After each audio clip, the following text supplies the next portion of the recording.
Alright, ladies and gents, this is Napoleon Endgame, France 1814. This is one of the last two videos left. This one and the last one is Battle of Waterloo in this Napoleonic Wars. There are still two more videos left, but those are about Napoleon's marshals, not part of Napoleonic Wars. That's going to be fun too. I bet Dao is going to be top of that. But yeah, so France is about to get invaded. This has never happened in Napoleonic Wars, so this is really endgame as far as Napoleon goes. We saw Napoleon, lost nearly 500,000 of his army in the invasion of Russia. That was one of the turning points of his reign, because after that everything just fell down. He was already making some stupid decision before that, but that was really the part that turned everything around. That changed the mystique of Napoleon throughout the Europe, and everybody just started to rise up against him. After that, he came back, conscripted lots of soldiers and went back again against coalition of European countries. He was surrounded by three sides, which I think is a defensive position, and he wasn't at defense because he wasn't in France. He could have retreated very early, but he didn't. His ego got in the way there, and what that did was lots of his soldiers unnecessarily got captured or died. In the end, he tried to retreat hastily, and coalition was close, got into town, and one of Napoleon's soldiers blew up the town bridge, where already nearly 25,000 of his soldiers were already inside. Lots of them were veterans too, so that was really a stupid thing to do. He should have retreated way before, but he didn't. So that was unnecessarily lost. Now he already lost so many in Russian invasion. He already had to conscript lots of soldiers, and even then he lost lots of them again. So I don't know what this does to France's morale, people's mentality, but it's not going to be good. Now he's going to go back to France, conscript again. I don't know how many of them are left in France, but he's going to conscript lots of people again and try to defend while coalition try to invade France. So this is going to be one awesome thing to see.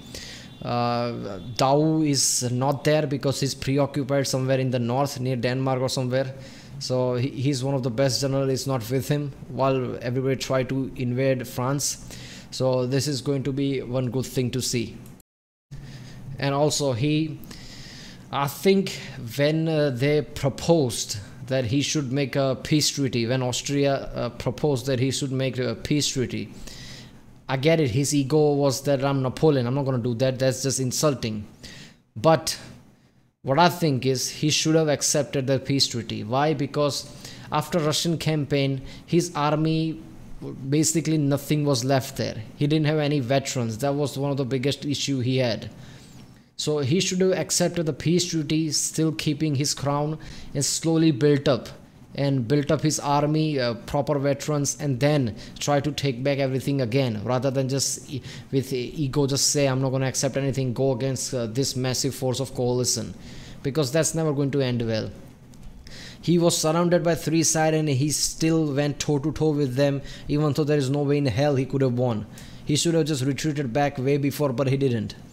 So he lost lots of his army then too, and now he close to has no experienced veteran left.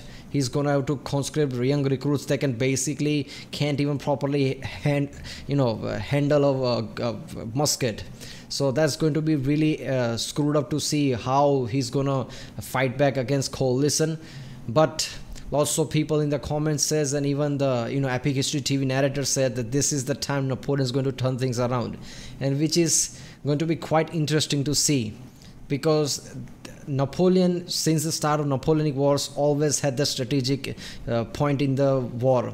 He always had better position or more soldiers. He has never been in this position where he's massively outnumbered, and everybody's trying to invade him, lots of countries from every side.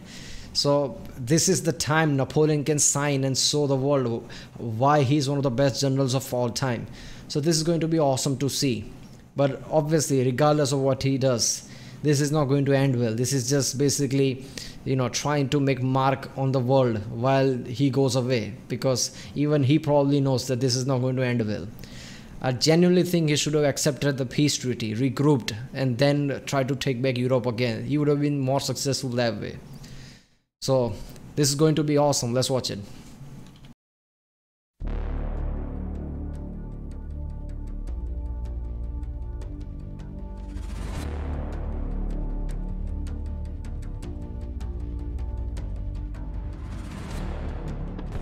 In October 1813, Napoleon had suffered his heaviest ever defeat at Leipzig, the Battle of the Nations. Surviving French forces, exhausted, sick and demoralized, retreated to the River Rhine and prepared to defend France from invasion. But in November, the armies of the Sixth Coalition paused their advance, and Austrian Foreign Minister Metternich offered peace terms. The Frankfurt proposals would allow Napoleon to keep his throne if France returned to her so-called natural frontiers. It was the best offer Napoleon was likely to get. So there again, he was offered peace offering again, and he didn't take it. Like I said, man, it's it would have been smarter to take the peace offer, keep the throne, and then regroup and try to take over again. Because right now he has no chance in hell of winning against this coalition. He is massively outnumbered. He has all the young recruits. His country is already exhausted. This is not going to end well for him. Even he knows that. So I don't get why he's not taking the peace offering. Yeah, it's humiliating, but it's like staying alive to fight for another day, man. This is stupid. He should have taken the peace offering. They offered it twice. Now that his back was to the wall, and all Europe's great powers were united against him. Even so, he did not accept the terms. He merely agreed to reopen negotiations. To the Allies, and many in France itself, it proved that Napoleon would not listen to reason. The war went on. And by January 1814, Napoleon's situation looked even worse. Many of his besieged garrisons in the east were starved into surrender. Marshal Davout, with 34,000 men in Hamburg, was now besieged. Denmark, one of France's last allies, was invaded by Bernadotte's Swedish army and made to join the coalition. French troops evacuated the Netherlands, which reasserted its independence after nearly 20 years of French control. In Italy, Eugene's army faced a new enemy, Joachim Murat, King of Naples, now marching north with 30,000 men to honour his new alliance with the Sixth Coalition. I knew it. Murat was going to stab Napoleon in the back. It was obvious. The first time he ran away, Napoleon shouldn't have taken him back. I mean, that was just desperate. And now look at that. He's fighting against him now. In Paris, Napoleon responded to the crisis with a series of extreme measures. Property taxes doubled, state salaries and pensions suspended, 300,000 new conscripts called up, from a country already exhausted by 20 years of war. He ordered the release of Pope Pius, under French house arrest for the last 5 years, to try to shore up his support in Italy. He even agreed to release Fernando, the Bourbon King of Spain, to take up his throne in exchange for peace between France and Spain. A condition that Fernando... So, you strong-armed Pope, you strong-armed Fernando, the King of Spain, and just kept them under house arrest in your own country. Now when you're desperate, you're going to release them and tell them, remember, I'm releasing you so you can support me. Yeah, they are going to back you. Sure, they're going to back you. This is desperate, man. Fernando was in no position to honor. But these concessions were too little, far too late. In January, 2 coalition armies crossed the Rhine into France. Blücher's army of Silesia and Schwarzenberg's army of Bohemia. Outnumbered French forces in their path could only fall back. On the 25th of January, Napoleon said farewell to his wife and son at the Tuileries Palace, before leaving for the front. He would never see either of them again. He's basically fighting for the end. He knows that. He knew that at the time, like, this is farewell, I'm not coming back. He knows he's gonna be defeated. He's just fighting for now to, you know, secure his name in history, I think. That's it. He knows he's gonna lose. But I don't get that point, man. He should have taken the peace offer and regrouped. With just 70,000 men, he faced odds of 4-1. Most of his troops were raw conscripts, some without uniforms, many just learning how to hold a musket. But for the first time in years, Napoleon's army was so small that he'd be able to exercise direct command over all its movements. The result would be one of the most audacious and brilliant campaigns in history. Seriously though, this is the time to shine in Napoleon's side, because he's outnumbered 4-1. That has never happened before. But now he can, you know, control his army, and he's in his own home turf. So let's see how brilliantly he does these things, because the way he's outnumbered, the way his soldiers are all young and basically knows nothing. If he has any kind of an upside, that's just going to be brilliant. Imagine Napoleon waging war in the 20th century. His cavalry replaced by armoured vehicles, cannon by attack helicopters, the old guard in heavy tanks. The Emperor video description to join the action and get a special sign-up bonus. Thank you to War Thunder for sponsoring this video.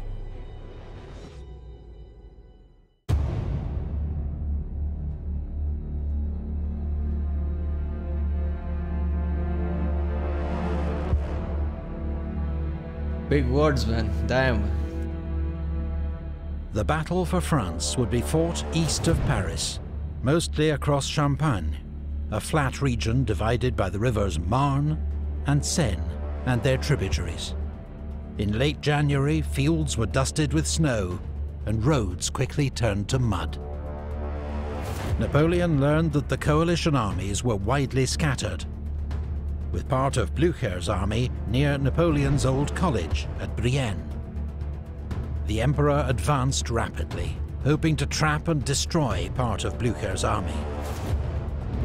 But after a hard day's fighting that cost both sides 3,000 casualties, Blücher was able to retreat towards Schwarzenberg's army.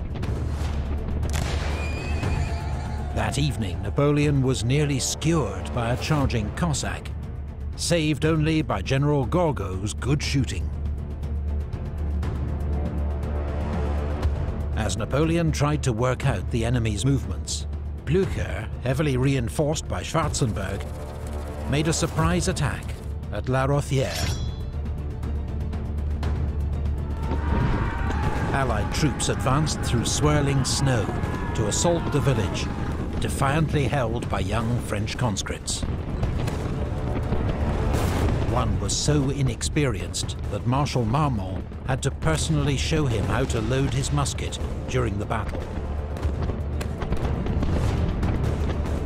By late afternoon, Wreder's Bavarian Corps was falling on Napoleon's flank. Heavily outnumbered, Napoleon had no option but to retreat, having lost 5,000 casualties and 73 guns abandoned in the thick mud. The Allies' frontal attacks meant their losses were greater, but by combining their armies, they defeated Napoleon on French soil for the first time.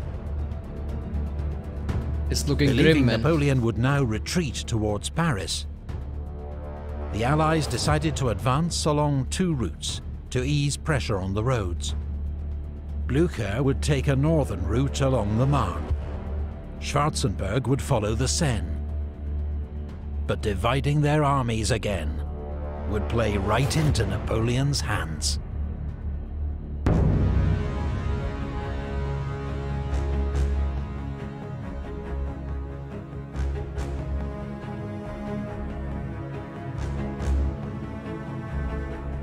After 2 days to reorganize, Napoleon continued his retreat to Nogent, where he learned that the Allies had split their armies.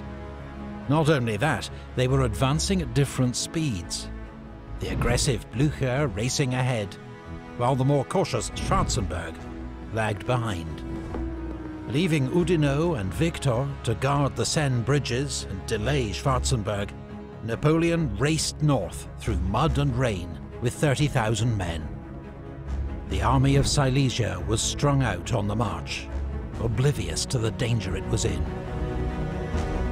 First, Napoleon fell on General Ossouffieff's Russian 9th Corps at Champaubert, destroying it, taking its commander and 2,000 men prisoner. This is brilliant, man. Even though it's outnumbered 4-1, they divided their army, and even in that dividing, their parts are even more spread out. So Napoleon is literally taking them off one by one. This is ridiculous, man. And he and his army is crossing areas so fast, it's just ridiculous. I mean, they're trying to get to Paris, and yet Napoleon is just going back and forth into a quick speed, man. This is awesome, man. He's gonna take them off one by one. Is that what's going to happen? Because this is so Hollywood, man. Can't believe this is actual happened. The next morning, he marched on General Osten-Sacken's force near Montmiral. This was a much larger force, with 2 infantry and 1 cavalry corps, and was expecting support from York's Prussian 1st Corps. But the Prussians were late, and Sacken's troops could not withstand the French onslaught. At this desperate hour, the Emperor's elite Old Guard were no longer held back, but were often thrown into the thick of the fighting. By the end of the day, Napoleon had inflicted another 3,500 casualties, twice his own losses, and the Allies were in rapid retreat. Napoleon had ordered Marshal MacDonald to cut off the enemy's escape by seizing the Marne Bridge at Château Thierry. But York's Prussians got there first.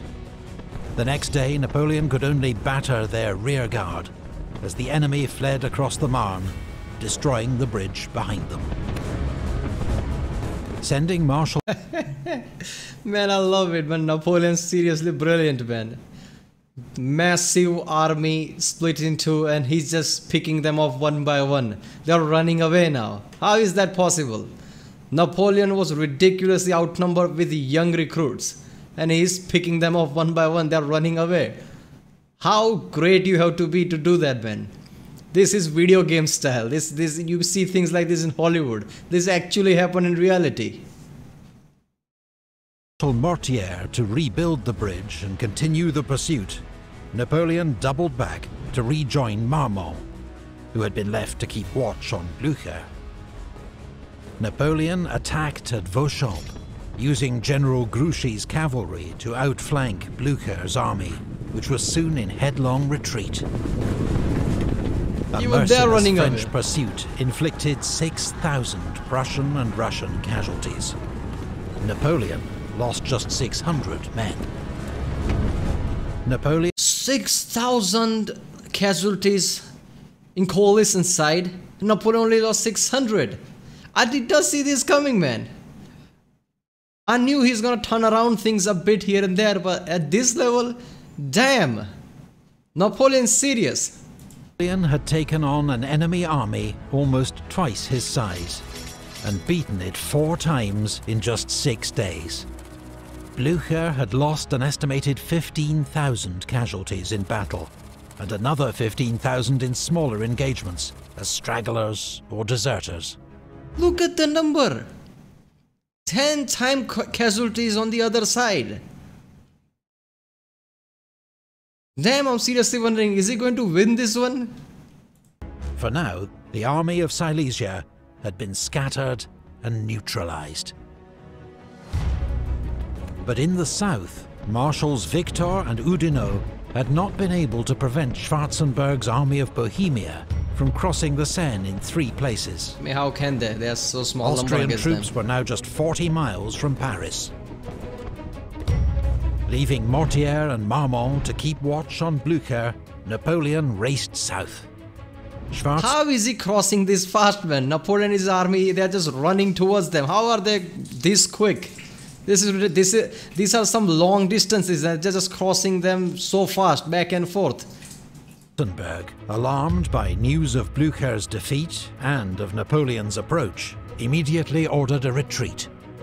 It was too late for Wittgenstein's advance guard, routed at Mormant with 2,000 casualties. We have not seen this kind of mentality in past few battles, man. They are retreating just by the Napoleon's arrival again. Napoleon is getting his image back, man. After that massive, defeat in the, northern section, now they know that Napoleon is, coming hard. So as soon as he arrives, they are just retreating back. Damn, man. Napoleon sent Victor's Second Corps to seize the bridge at Montereau, but was so infuriated by its slow progress that he sacked Victor and gave his corps to General Gérard. The next day, at the Battle of Montereau, the French drove the Allied Württemberg Corps back across the river, with 30% losses.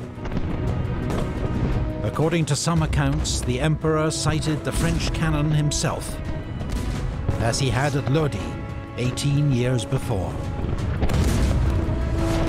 Napoleon had the Allies on the run. But how long could it last? God damn, they came from here and there. He already went north and, defeated most of them and made them retreat. He ran back south, defeated them too and made them retreat. This is ridiculous. He's outnumbered 4-1 and yet he's just massacring them. Every other country just turns against Napoleon, thinking Napoleon's weak now. And he does this. What's the thought going through coalition's mind, man? Every other country like, damn, Napoleon's pushing back again. And if Napoleon takes back every other country, obviously he's not going to do that, we know that. But if he does that, I mean, he's going to be even more harder than he was before.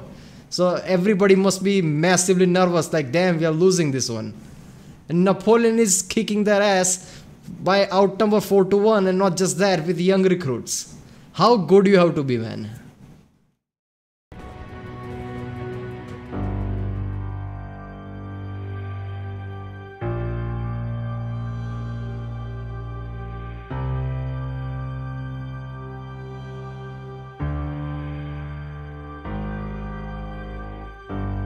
Even as fighting continued, negotiations between France and the coalition reopened at Châtillon-sur-Seine on the 5th of February. The Allied terms were now more severe.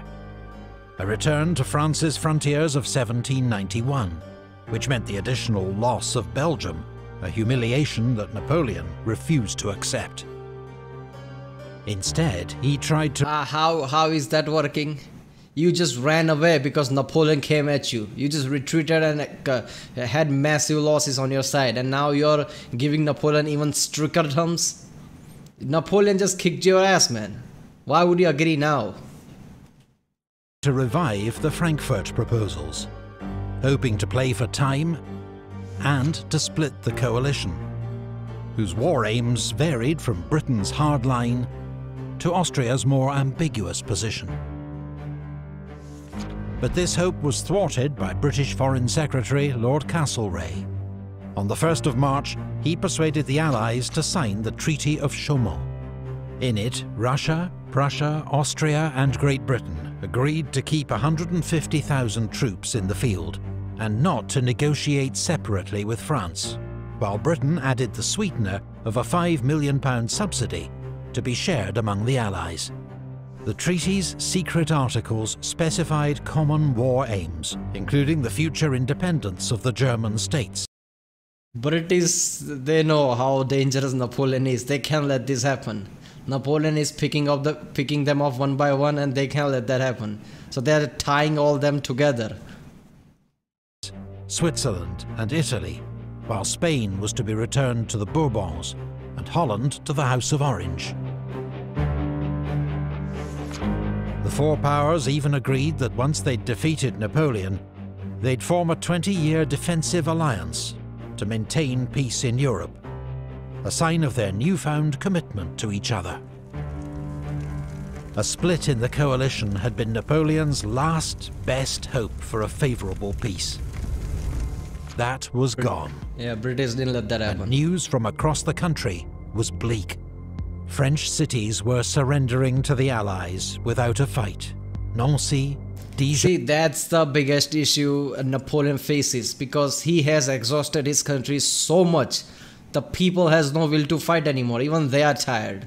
And if you're... I don't care how good you are, if your country is tired of everything, they're just gonna give up. I mean, guerrilla warfare is not going to be a thing now, because everybody's just tired. They are just ready to give up. If your own people are not with you, how are you going to win? Doesn't matter how good you are. Jean and Macon had all fallen. If he had not undertaken that Russian invasion with that massive number and exhausted so many people, he might have had chance. But now people are tired. He conscripted so many people that France is like, you know what, we are done. People are so tired of all taxes, all the loss of men. I mean, this is ridiculous. In the south, Wellington defeated Marshal Soult at Orthez, forcing him to fall back on Toulouse. 2 weeks later, as British troops approached the city of Bordeaux, it declared loyalty to France's Bourbon kings. The mayor himself rode out to greet the British, bearing a white cockade, the sign of Bourbon allegiance. See, they're Napoleon's too tired. hope They're for giving a up. nation in arms to resist the Allies had not materialized. Allied troops, particularly Cossacks, often robbed French civilians and committed some atrocities. French peasants took revenge when they could, but there was no guerrilla war to mirror what French troops had encountered in Spain or Russia. The chief desire among ordinary French people was for peace, at almost any price.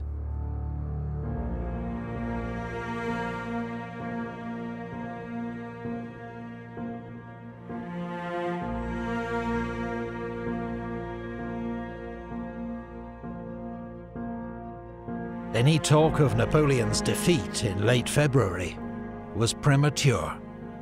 The French Emperor was driving Schwarzenberg's army of Bohemia before him, even though it was twice his size. Look at that, man. He's just chasing them. They're running away. This is ridiculous. But Schwarzenberg scrambled to safety behind the River Aube. Napoleon knew he had to land another decisive blow soon, so turned his attention back to Blücher. After an aborted attempt to join forces with Schwarzenberg, Blücher had decided to resume his advance on Paris, gathering reinforcements en route, and with only Marmont and Mortier's weak corps to oppose him. Yeah, see, that's going to be an issue. Opposing army is so big. Even though they are retreating, running away, they are getting defeated. They are so big, they can just scatter around and, you know, try to attack from all sides and try to distract Napoleon. Because now Napoleon has to run back, you know, to defend Paris. Because Paris can't fall. If Paris falls, everything's done for. It's the capital. So he has to run back and defend Paris. But if he's just going to run back and forth, he's going to be tired, exhausted. Leaving Marshal MacDonald in command in the south, Napoleon set off to intercept Blücher, covering 60 miles in 3 days along terrible roads choked with mud. At Napoleon's approach, Blücher retreated across the Marne, burning the bridges behind him. 24 As soon as Napoleon comes, they just run away. hours later, they'd been rebuilt by French engineers, and Napoleon was poised to crush Blücher against the Aisne River, because the major crossing point at Soissons was held by a Franco-Polish garrison. But after just a day's fighting, the garrison commander at Soissons tamely surrendered. You know what I think? I think Napoleon, you know, made a mistake when he sent, you know, Daoud in the north, because he should have kept him with him. What he could have done is put Dao in the other side and him being in the other side, and could have battled two fronts at same times. He wouldn't have need to run back and forth to fight people. If Dao was here, he could have given Dao task to fight Blucher, and he could have gone after Schwarzenberg or something. But now he has to run back and forth to battle them. Dao would have been really, key marshal if he had him with him. But he was, preoccupied in the north. I think that was a mistake. Of all Napoleonic wars, I think he misused Dao too much. It would have been made a massive changes if Dao was here, allowing Blücher to escape.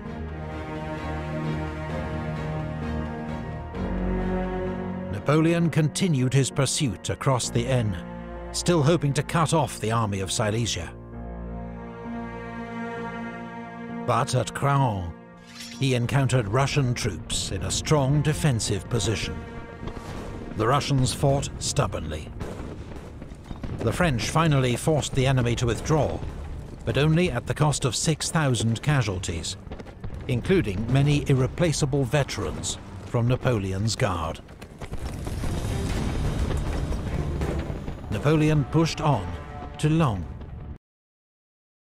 Now the sad reality has come back. Napoleon's losing massive number, Russians are fighting hard back. Napoleon already is massively outnumbered and he's getting massive losses now. But by now, Blücher had concentrated his forces, 98,000 troops in all, and outnumbered Napoleon 2-1. French attacks were repulsed, while Marmont's corps was caught off guard by a late Allied counterattack and routed. Napoleon was lucky to avoid a much heavier defeat. Blücher, usually aggressive to the point of recklessness, was unwell and had been told Napoleon's army was twice as big as it was, leading him to act with unusual caution. Damn. Laon was a heavy blow to Napoleon. 6,500 casualties he could not afford. Yeah, things is about to get a turn now again. Now coalition is going to attack really hard. They're not going to run away because, Napoleon is finally got a massive blow. Napoleon's tactics was not going to work because Blücher was, misinformed, and he was cautious rather than being, hasty. So Napoleon is probably thought that he's gonna, attack hard and retreat, but he didn't. He was more cautious. And now Napoleon is retreating. This is going to be really bad in Napoleon's side. Undaunted, he fell back to Soissons, and after a brief moment to reorganize, he marched on the city of Reims, which had just fallen to Saint-Priest's Russian corps. In a whirlwind assault, Napoleon retook the city. Saint-Priest himself was mortally wounded, his corps routed. Meanwhile, in the south, Schwarzenberg had resumed his offensive as soon as he found out Napoleon had gone north. Damn, look at that. He can basically just walk up to Paris now, if Napoleon doesn't come back. Fighting, he'd driven Oudinot and MacDonald back from the River Aube. 5 days later, the Allies had recaptured Troyes, as MacDonald retreated behind the River Seine. Now, after 4 days to rest and reorganize his battered army, Napoleon was coming south once more. Schwarzenberg, emboldened. If Dao was here, this could have been prevented. Dao could have been here and held off all the army, because if anybody is brilliant next to Napoleon, close to Napoleon, is Dao. We've seen that in the past. With small army, he has defeated massive amount of people. Massive Russian armies he has defeated. So if Dao was here, this would have been different. By news of Napoleon's defeat at Laon, decided that this time he would stand and fight. Napoleon advanced on Arcis-sur-Aube, ignoring reports that the enemy was not retreating as he believed, but gathering for battle. Damn. Again, Napoleon and his ego got in the way. They can't just be staying there. They must be retreating. This report is false. I'm Napoleon. That's going to bite him in the ass. As heavy fighting broke out, Napoleon still believed he faced only the enemy rearguard. It was a nasty surprise to discover that he faced the entire might of the army of Bohemia. 28,000 men against 80,000. In desperate fighting, Napoleon personally rallied fleeing troops. This is impossible. Of course they're gonna flee. 28,000 against what, 80,000? That's just... This is going to end really badly if Napoleon doesn't retreat. Doesn't matter how good Napoleon is, he can't defeat that massive number with that just 28,000. And exposed himself to enemy fire, having his horse killed under him by an exploding shell.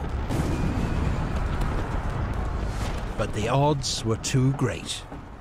At the end of the second day, Napoleon was forced to order the retreat.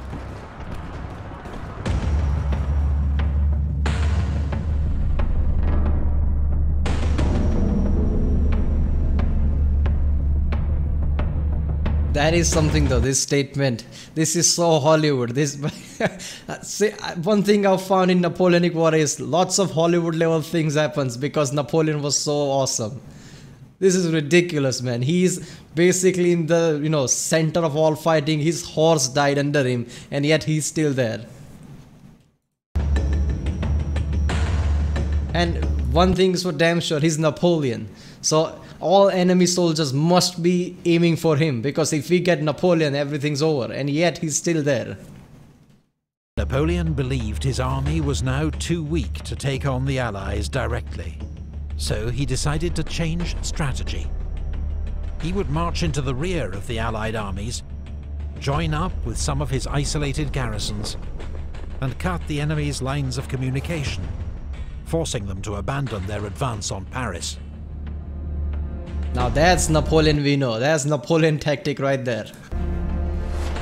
But the Allies, until now always one step behind Napoleon, had just received crucial information. Talleyrand, the most brilliant French diplomat of the age, and the most slippery. He'd served France's monarchy, the Revolution, then Napoleon, until in 1807 he fell out irrevocably with the Emperor over foreign policy. He now believed that Napoleon was dragging France into ruin, and worked behind the scenes to ensure his downfall.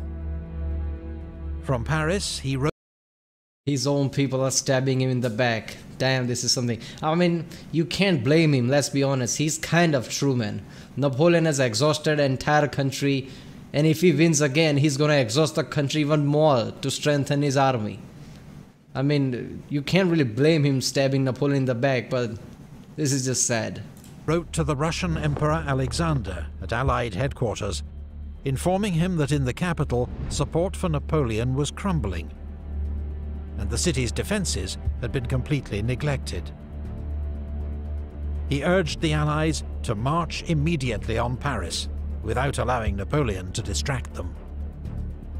Talleyrand's information was confirmed when the Allies intercepted a report from Napoleon's chief of police, General Savary, meant for the Emperor. The treasury, arsenals and powder stores are empty. We are completely at the end of our resources. The population is discouraged and discontented, wishing peace at any price. As Napoleon advanced on Saint-Dizier, the Allies sent General Witzengerode and 10,000 cavalry to harass his army and to screen their own movements. Then began their march on Paris. At Fère-Champenoise, they collided with Marmont and Mortier's corps, advancing to join Napoleon. An entire National Guard division, 5,000 men, was virtually wiped out as the marshals suffered a crushing defeat. Napoleon feared that the fall of Paris would be a fatal blow to his regime. his political authority and ability to wage war might not recover. So when he received news, if Paris gets taken over, morale would drop massively in his own army. And it's gonna happen, let's be honest, because he went this side, obviously everybody's just gonna take Paris now. Of the Allies' movements, he tore up his plans and ordered a forced march back to Paris, intending to lead its defense in person. Yeah, this is this is going to be really badly for Napoleon, because he used one tactic and suddenly abandoned it and now running back to Paris. This is so, you know, hastily approached. It's gonna end badly for Napoleon. Napoleon's wife and son were evacuated from the capital, along with most of his ministers. His brother, Joseph, the ex-king of Spain, was in charge of the city's defences, but had done little. Paris was awash with That's what you get when you bring nepotism in it. You should put best people in charge, not one of your own. Rumors of treachery and defeat. Marmont and Mortier were able to reach Paris before the Allies, adding their troops to the garrison. It now totaled 37,000 men, including some hardened veterans of the Guard, but many more young conscripts, while a third were part-time soldiers of the National Guard. The Allies had 120,000 seasoned troops outside the city, and given the urgency of taking Paris before Napoleon could intervene, their elite guards and grenadier divisions would lead the way. On the 30th of March, they began their assault from the north. Heavy fighting raged throughout the day. The city's defenders fought bravely, inflicting several thousand casualties on the advancing enemy. But defeat was inevitable. That night, to save Paris from destruction, Marshal Marmont agreed to surrender the city, on condition the garrison was permitted to leave with its weapons. At the Hôtel des Invalides, the 71-year-old Marshal Serrurier oversaw the burning of 1,400 flags and standards captured from France's enemies, as well as Frederick the Great's sword and sash, so they would not fall into Allied hands. Napoleon was just 15 miles from Paris when he was informed of the city's surrender. He sat with his head in his hands for 15 minutes. That's it. It's the end.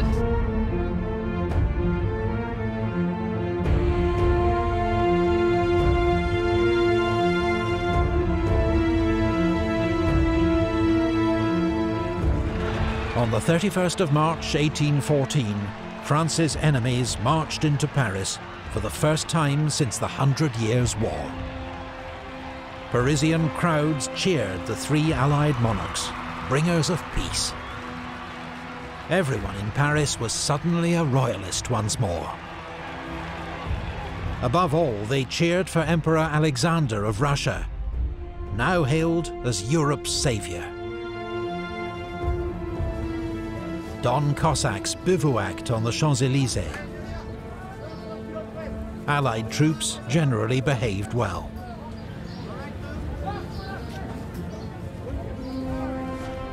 "35 miles away, Napoleon was at Fontainebleau with 36,000 men, all of them hungry and exhausted after their 100-mile forced march.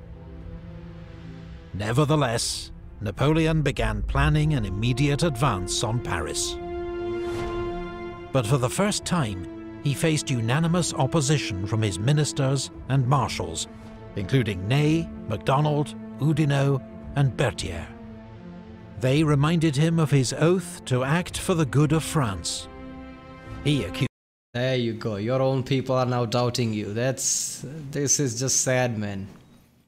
Napoleon had one thing in his arsenal, that was his own men was so loyal to him that his presence alone was strengthening his army, but now that's going away. Accused them of disloyalty, acting only to save themselves. They told him the war was lost, and he must abdicate in favour of his son if possible. On the 4th of April, Marshal Marmont surrendered his entire corps to the coalition, which was marched over to the enemy lines against the wishes of many of its officers and men. This was a devastating blow to Napoleon, and encouraged the Allies to reject his offer of a conditional abdication in favour of his son. 2 days later, he abdicated without conditions. The Allied powers, having proclaimed that the Emperor Napoleon is the only obstacle to the re-establishment of peace in Europe, the Emperor Napoleon, faithful to his oath, declares that he renounces for himself and his heirs the thrones of France and Italy, and that there is no personal sacrifice, including his life, that he is not ready to make in the interests of France. That's it? Napoleon's abdication was formalized by the Treaty of Fontainebleau, by which he was allowed to keep the title of emperor, become sovereign of the small island of Elba, and retain a bodyguard of 400 men. What? Napoleon's done? So what's gonna happen in Battle of Waterloo, man? News came too late to prevent Wellington's attack on Toulouse, leading to a costly and pointless battle, with more than 7,000 casualties.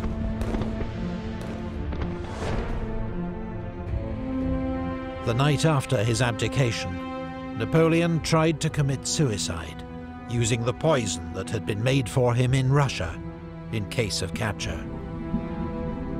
But it had lost its potency, and he survived. 2 weeks later, Napoleon bade farewell to his old guard at Fontainebleau Palace, and began his journey into exile.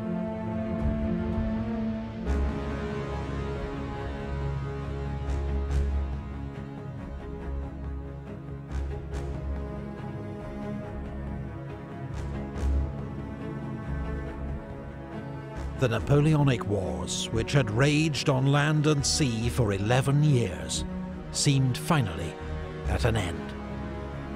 The death toll is unknown, but historians estimate that 2 to 3 million lives were lost across Europe. Most soldiers died not in battle, but from disease. Many thousands were left maimed and disfigured. For most of this period, Napoleon was master of Europe, imposing treaties on humbled enemies, redrawing frontiers, overthrowing old regimes, and making new kings. He was the last figure in history to combine total political power with frontline military genius, in the mold of Alexander and Caesar. But it seemed Napoleon's reign was to end in abject military defeat. However, exile on Elba did not prove to Napoleon's taste. In less than 10 months, he would return to France to fight one last great campaign to reclaim his throne.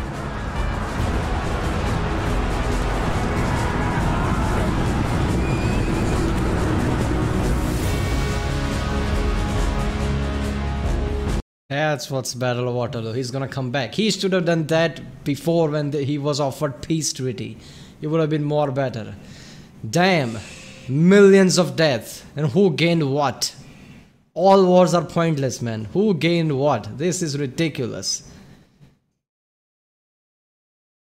Napoleonic War basically ended. That's why it's endgame here. But he's gonna come back for one last attack. But obviously it's not gonna be that better. Damn. Alright, if you like my reaction, please don't forget to like and subscribe.